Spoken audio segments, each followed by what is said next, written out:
Hello everyone, my self Priyanka from J sir tutors. So lecture के last part में हमने structure of anatropous ovule discuss किया है notes की हेल्प से। एंड आज के इस लेक्चर में हम मेगास्पोरोजेनेसिस या फिर डेवलपमेंट ऑफ फीमेल गैमेटोफाइट ये डिस्कस करेंगे। ठीक है, so starting with what is megasporogenesis. ठीक है, तो जेनेसिस का मतलब बताया था मैंने। जेनेसिस का मतलब क्या होता है? फॉर्मेशन। और स्टार्टिंग में क्या लिखा है हमारे पास में? Megaspore. So the process of formation of megaspore और the process of development of female gametophyte is known as megasporogenesis. ठीक है, अब मेगास्पोर भी वो उनके मदर से ही फॉर्म हो रहे होंगे। तो मेगास्पोर किससे फॉर्म होंगे? मेगास्पोर मदर सेल से फॉर्म होंगे। ठीक है, सो डेफिनेशन कैसे आ जाएंगी? The process of formation of haploid megaspore from diploid megaspore mother cell that is MMC is known as megasporogenesis. Megaspores कैसे होते हैं? हैप्लॉइड होते हैं। तो वो किससे फॉर्म हो रहे हैं? मेगास्पोर मदर सेल से। मतलब कि मेगास्पोर मदर सेल की प्लॉइडी कैसी होंगी? डिप्लॉइड होंगी। तो इनका क्या होगा? मियोसिस होगा। फिर फर्दर हमारे पास में क्या फॉर्म होंगे? हैप्लॉइड मेगास्पोर्स फॉर्म होंगे। ठीक है, so next we have flower. Flower में जो फीमेल रिप्रोडक्टिव पार्ट होता है उसे हम क्या कहेंगे? गायनेशियम कहेंगे। मेल रिप्रोडक्टिव पार्ट को क्या कहते हैं? एंड्रोशियम कहते हैं। सो लास्ट लेक्चर में ही हमने एंड्रोशियम के पूरे पार्ट्स के बारे में डिस्कस कर लिया है। The process of formation of microspore that is microsporogenesis की भी प्रोसेस पूरी एक्सप्लेन कर दी है। आज के इस लेक्चर में हम मेगास्पोरोजेनेसिस देख रहे हैं। ठीक है, सो फीमेल रिप्रोडक्टिव पार्ट जो है फ्लावर का उसे हम क्या कहेंगे? गायनेशियम कहेंगे, दैट इज़ पिस्टिल। ठीक है, फीमेल रिप्रोडक्टिव पार्ट को हम पिस्टिल कहते हैं। Male reproductive part that is stamen. अब ये जो पिस्टिल या फिर ये जो गायनेशियम है इसके 3 पार्ट्स आते हैं। कौन कौन से? Stigma, style and ovary. अब स्टिग्मा पर क्या होते हैं कि पोलन ग्रेन्स जो होते हैं वो लाई करेंगे एंड देन उसके बाद में जब पोलन ग्रेन्स जर्मिनेट हो जाते हैं स्टिग्मा के ऊपर में तो फिर जंप पोर से पोलन ट्यूब का फॉर्मेशन होगा। तो स्टाइल जो है वहीं से फिर पोलन ट्यूब जो है वो ग्रो होते जाएंगी। देन ओवरी के पास से फिर वो एंटर होती है थ्रू दी माइक्रोपाइलर एंड। ठीक है, अब ओवरी के अंदर में हमारे पास में क्या प्रेजेंट है? ओव्यूल या फिर मेगास्पोर्स प्रेजेंट है। ठीक है, सो हमें क्या फॉर्म करना है? हमें यहाँ पर मेगास्पोर्स फॉर्म करना है। किससे फॉर्म करने हैं? Megaspore mother cell that is MMC से फॉर्म करना है।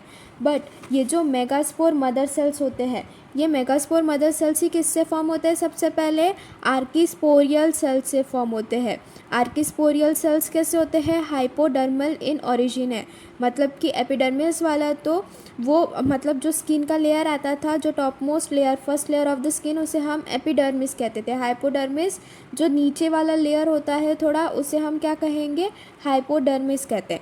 तो MMC दैट इज़ megaspore mother cell, it is formed from archesporial cell. Archesporial cells are hypodermal in origin. ठीक है, तो मतलब पहले आर्किस्पोरियल सेल्स क्या फॉर्म करेंगे? मेगास्पोर मदर सेल फॉर्म करेंगे। फिर मेगास्पोर मदर सेल से हमारे पास में उनका मियोटिक डिवीजन होते हुए क्या फॉर्म होंगे? हैप्लॉइड मेगास्पोर फॉर्म होंगे from diploid megaspore mother cell. ठीक है, सो ये देखो यहाँ पर ये जो प्राइमरी आर्किस्पोरियल सेल्स होते हैं वो क्या करेंगे? वो पेरीक्लिनिकली डिवाइड होते हैं। ठीक है, आर्किस्पोरियल सेल्स है वो पेरीक्लिनिकली डिवाइड हो रहे हैं, एक आउटर पार्ट में और एक इनर पार्ट में।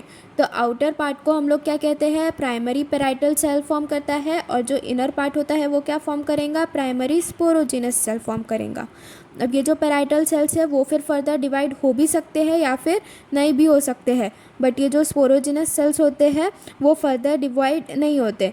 तो ऐसे स्पोरोजिनस सेल्स जो कि फर्दर डिवाइड नहीं हो रहे हैं तो फिर वो क्या फॉर्म कर लेंगे?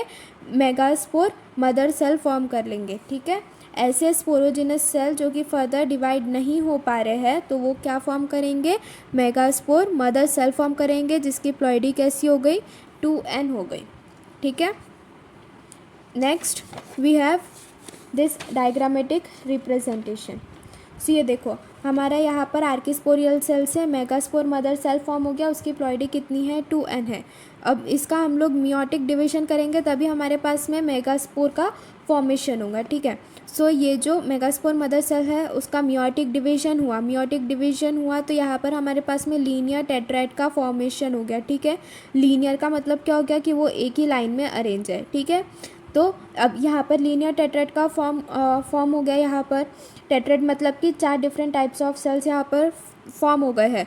तो एक तो या तो ये ऊपर के 3 जो सेल्स है वो डीजनरेट होंगे या फिर नीचे के 3 सेल्स डीजनरेट होते हैं, ठीक है। सो अपर 3 और लोअर 3, या तो ऊपर के 3 या फिर नीचे के 3 सेल्स जो है वो फिर क्या होंगे, डीजनरेटेड सेल्स हो जाएंगे। देखो यहाँ पर ये जो सिंगल सिंगल लाइन दिख रही है वो क्या शो कर रही है कि ये जो ऊपर के 3 सेल्स है वो कैसे है, डीजनरेटेड सेल्स है। एंड देन उसके बाद में ये जो चौथा वाला सेल है उसने क्या फॉर्म किया है, मेगास्पोर या फिर एम्ब्रियोसैक। मेगास्पोर फॉर्म किया है, मेगास्पोर को ही हम क्या बोलते हैं, एम्ब्रियोसैक कहते हैं, जिसकी प्लॉइडी कैसी हो गई, एन हो गई। फिर उसके बाद में ये जो मेगास्पोर है वो किससे नरिश्ड होगा, उसे न्यूट्रिशन कहाँ से मिलेगा, फ्रॉम न्यूसेलस, ठीक है। So the growth is nourished by the nucellus. Because हमने जब स्ट्रक्चर ऑफ एनाट्रोपस ओव्यूल देखा था तो उसमें देखा था कि बीच में हमारे पास में ओवरी प्रेजेंट है, दैट इज़ द एम्ब्रियोसैक और द एम्ब्रियोसैक और द मेगास्पोर। फिर उसके बाद में यहाँ पर न्यूसेलस प्रेजेंट है, ठीक है। न्यूसेलस क्या है, nutritive mass of parenchymatous sales है। तो ये न्यूसेलस ही क्या करता है, न्यूट्रिशन प्रोवाइड करने का फंक्शन परफॉर्म करता है टू दी एम्ब्रियोसैक। और ये न्यूसेलस के बाहर में फिर इनर इंटीग्यूमेंट आएगा और फिर ये वाला क्या हो गया, आउटर इंटीग्यूमेंट हो गया, ठीक है। फिर उसके बाद में जब हमारा जो एम्ब्रियोसैक है वो जब उसकी ग्रोथ हो जाएंगी तब फिर वो क्या फॉर्म करेगा, फंक्शनल मेगास्पोर फॉर्म कर लेता है, ठीक है। अब ये जो फंक्शनल मेगास्पोर फॉर्म हुआ है यहाँ पर, उसका क्या होगा, फर्स्ट माइटोटिक डिवीजन होगा। अब एक सेल है, माइटोटिक डिवीजन हो रहा है तो 2 सेल फॉर्म हो जाएंगे। तो फिर यहाँ पर फर्स्ट माइटोटिक डिवीजन हुआ तो एक सेल से 2 सेल फॉर्म हो गए, मतलब कि ये 2 सेल स्टेज आ गई। अब ये 2 सेल स्टेज है तो अब ये दोनों सेल में क्या, अब ये वाले 2 सेल स्टेज में क्या होगा, फिर सेकेंड माइटोटिक डिवीजन होगी। तो फिर 2 सेल्स के कितने हो गए, 4 सेल्स, इसके 2 सेल्स और इसके 2 सेल, तो ये कौन सी स्टेज आ गई, 4 सेल स्टेज आ गई। अब 4 सेल स्टेज के बाद में हमारे पास में कौन सा डिवीजन होगा, थर्ड माइटोटिक डिवीजन होगा, ठीक है। तो यहाँ पर हमारे पास में 8 सेल स्टेज की कंडीशन आ गई। इसके 2 सेल्स फॉर्म होंगे, इसके 2 सेल्स फॉर्म होंगे, फिर ये वाले थर्ड सेल के 2 सेल फॉर्म होंगे और फोर्थ सेल के और 2 सेल। तो यहाँ पर फिर थर्ड माइटोटिक डिवीजन के बाद में हमारे पास में कौन सी कंडीशन अराइज हो गई, 8 सेल स्टेज कंडीशन अराइज हो गई। फिर उसके बाद में यहाँ पर 1 from each pole comes in the centre. फिर उसके बाद में यहाँ पर ये ऊपर के साइड में 4 सेल फॉर्म हो गए, नीचे के साइड में 4 सेल फॉर्म हो गए। तो दोनों तरफ से एक एक सेल यहाँ पर फिर बीच में आएंगे, ठीक है। जैसे ये लास्ट वाली डायग्राम में दिख रहा है कि 1 cell from each pole comes in centre. यहाँ से एक सेल जो है वो सेंटर में आया, यहाँ का एक सेल इधर सेंटर में आ गया, ठीक है। सो यहाँ पर कैसी कंडीशन हो गई हमारी, 7 सेल्ड एंड 8 न्यूक्लियाई कंडीशन हो गई, ठीक है। फिर उसके बाद में यहाँ पर ये हमारे पास में यहाँ पर देखो, जैसे कि हमें 8 सेल और 8 न्यूक्लियाई वाली कंडीशन दिख रही है यहाँ पर अभी पहले स्टार्टिंग में। जब 8 सेल कंडीशन के बाद में जो एक एक पोल से सेल आ गए थे सेंटर में, तो तब हमें 8 सेल और 8 न्यूक्लियाई वाली कंडीशन दिख रही। फिर उसके बाद में फर्दर जब न्यूक्लियर फिशन होगा, न्यूक्लियर फिशन का मतलब क्या होता है, जोड़ना। तो ये जब दोनों बीच वाले जो सेल्स है, ये दोनों सेल्स जब फ्यूज़ हो जाएंगे, उनका न्यूक्लियस जो है वो जब फ्यूज़ हो जाएगा तब फिर वो क्या फॉर्म कर लेंगे, सेकेंडरी न्यूक्लियस फॉर्म करेंगे, ठीक है। तब हमारे पास में 7 सेल्ड एंड 8 न्यूक्लियाई वाली कंडीशन जो है वो अराइज हो जाती है। तो ये वाला फिर क्या हो गया, हमारा पूरा स्ट्रक्चर हो गया एम्ब्रियोसैक का, जिसमें जो ऊपर के 3 सेल्स हैं उन्हें हम क्या कहते हैं, एंटीपोडल सेल्स बोलते हैं, जो कि कहाँ पर प्रेजेंट है, चैलिज़ल एंड में प्रेजेंट है। देन नीचे के जो 3 सेल्स होते हैं उन्हें मिलाकर हम क्या कहेंगे, एग एपरेटिस कहेंगे, जिसमें बीच वाला जो एक सेल है वो क्या बनाएगा, एग सेल रहेगा। एंड साइड के जो 2 सेल्स रहेंगे वो क्या फॉर्म करेंगे, सिनर्जिड्स फॉर्म करेंगे। सिनर्जिड्स के अंदर में ही फिलिफॉर्म एपरेटस प्रेजेंट होता है। एंड देन बीच में यहाँ पर जो एक सेल और 2 न्यूक्लियाई दिख रहे हैं, इसे हम क्या कहेंगे, सेकेंडरी न्यूक्लियस कहेंगे। तो एम्ब्रियोसैक का जब पूरा डेवलपमेंट वगैरह हो गया तब हमारे पास में कौन सी कंडीशन अराइज होती है, 7 सेल्ड एंड 8 न्यूक्लियाई सिस्टम जो है वो अराइज होता है। Okay, so here we have completed the development of megaspore or the process of development of female gametophyte। तो एक बार इसे हम टेक्स्ट बुक से भी रीड कर लेते हैं। ये जो नोट्स है इसकी लिंक डिस्क्रिप्शन में मेंशन की हुई है, तो अगर आपको नोट्स की हेल्प से पढ़ना होगा then please go and check that link, and if you like the video please share as much as possible। तो एक बार हम इसे टेक्स्ट बुक से भी रीड कर लेते हैं, ठीक है। So on page number 5, megasporogenesis. It is the process of formation of haploid megaspore from diploid megaspore mother cell, that is MMC. Megaspore mother cell becomes distinguished in the nucellus more or less in the center but towards micropylar end of the ovule. Next we have development of female gametophyte. Megaspore mother cell undergo meiosis to form linear tetrad of haploid cells, that is megaspore. Upper three megaspore abort and lowest one towards center of nucellus remains functional. It acts as the first cell of female gametophyte. Generally, one megaspore towards center is functional megaspore. It is in fact the first cell of female gametophyte. It undergoes 3 successive free nuclear mitotic division. Thus, total 8 nuclei are formed, 4 of which are located at each pole. 1 nucleus from each pole migrate towards the center and are called polar nuclei. 3 nuclei towards micropylar and constitute egg apparatus. It consists of large central haploid egg cell and 2 supporting haploid synergid cell. Synergids show hair-like projections called filiform apparatus which guide the pollen tubes towards the egg. Antipodal cells are group of 3 cells present at the chalazial end. The 2 haploid polar nuclei of secondary central cell fuse to form diploid secondary nucleus or definitive nucleus just prior to fertilization. This 7-celled and 8-nucleate condition is called an embryo sac.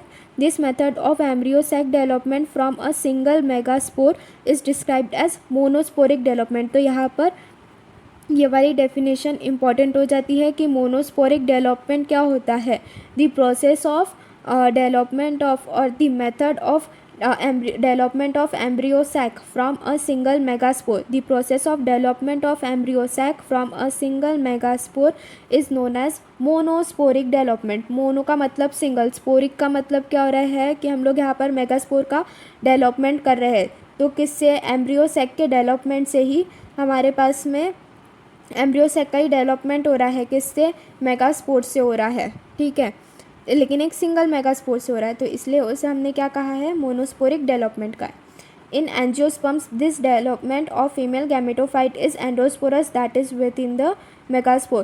तो जितने भी angiospermic plants होते हैं तो उनमें जो female gametophyte का development होता है वो कैसा है? एंडोस्पोरस है. एंडो मीन्स विद इन, तो और स्पोरस की में स्पोरस बोला है, तो यहाँ पर हम कौन से स्पोर की बात कर रहे हैं? मेगास्पोर की बात कर रहे हैं. तो मेगास्पोर के अंदर में ही फीमेल गैमेटोफाइट का डेवलपमेंट हो रहा है बहुत से एंजियोस्पर्म्स में. ठीक है, फिर उसके बाद में जो फीमेल गैमेटोफाइट है, फीमेल गैमेटोफाइट वो कैसी है? कलरलेस है, एंडोस्पोरिक है and is concealed in the ovule enclosed by the ovary. ठीक है, तो एक बार पेज नंबर 5 में जो डायग्राम दिया हुआ है वो भी हम डिस्कस कर लेते हैं. डायग्राम किसकी दी हुई है? ये फिगर किसकी है? Development of female gametophyte that is megasporogenesis की जो पूरी प्रोसेस होती है वो दी हुई है. ठीक है, सो यहाँ पर सबसे पहले जो प्रोसेस स्टार्ट किससे हो रही है? मेगास्पोर मदर सेल से हो रही है. ठीक है, मेगास्पोर मदर सेल किससे फॉर्म हुए हैं? आर्किस्पोरियल सेल से फॉर्म हुए हैं. ठीक है, अब ये जो मेगास्पोर मदर सेल है उनकी प्लॉइडी कैसी हो गई? डिप्लॉइड हो गई. फिर क्या होगा? इनका मियोसिस होगा, डैट इज़ मियोटिक डिवीजन होंगे. इनका मियोटिक डिवीजन होने के बाद में 4 हैप्लॉइड मेगास्पोर्स फॉर्म हो गए. अब ये 4 हैप्लॉइड मेगास्पोर्स जो फॉर्म हो गए उनमें से या तो ऊपर के 3 या फिर नीचे के 3 सेल्स जो है वो क्या होंगे? डिजनरेट हो जाएंगे, और जो एक सेल है वो क्या होगा? फंक्शनल सेल होगा जो कि क्या फॉर्म करेगा? मेगास्पोर या फिर एम्ब्रियो सैक फॉर्म करता है. ठीक है, सो आगे की प्रोसेस में देखो यहाँ पर ये जो ऊपर के 3 सेल्स है वो कैसे हो गए? डिजनरेटेड सेल्स हो गए, और नीचे का एक सेल जो है वो फंक्शनल है जिसे हमने क्या कहा है? एम्ब्रियो सैक या फिर मेगास्पोर कहा है, जिसकी प्लॉइडी कैसी है? हैप्लॉइड है. अब मैंने इसके पहले ही जब स्ट्रक्चर ऑफ एनाट्रोपस ओव्यूल देखे थे तभी हमने बताया था कि जो एम्ब्रियो सैक है वो कहाँ पर एम्बेडेड है? न्यूसेलस में एम्बेडेड है. तो जो एम्ब्रियो सैक है उसे नरिशमेंट कहाँ से मिलेगा? न्यूसेलस से मिलेगा. ठीक है, so growth nourished by the nucellus.